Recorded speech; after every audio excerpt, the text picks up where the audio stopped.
It's been UK policy for decades that Iran can never be allowed to have a nuclear weapon.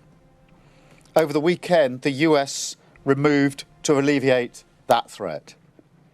Now, we need to make sure that the ceasefire holds and seize this opportunity to stabilise the region and get Iran back round the negotiating table with the United States. With the UK at the forefront, NATO allies have agreed a new defence investment pledge, raising defence and security spending to 5% of GDP by 2035, making NATO stronger, fairer, and more lethal than ever. While we work to lower the temperature in the Middle East, we will not for a moment lose focus on Ukraine, whose people endured further Russian strikes overnight and for many nights consecutively. Nor will we lose focus on the rising threats to Euro-Atlantic security.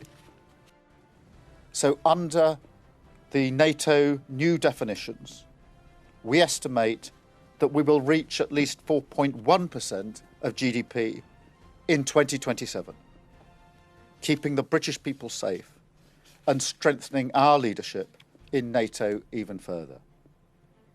Well, on the question of Ukraine, the position in NATO has not changed, nor has my position changed.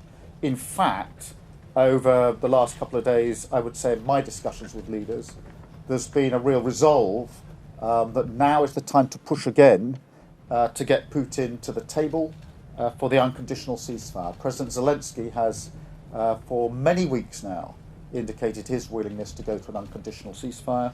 Now is the time for Putin, who's been dragging his heels, to come to the table.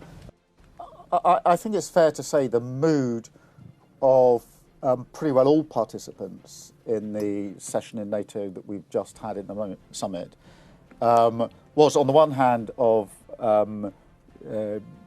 sort of positivity and resolve and purpose in relation to the commitment we've made and the strength and unity of NATO, but at the same time recognising that we need to now push harder on Ukraine, and I think that reflects the mood in the room, and that it's time for Putin to come to the table.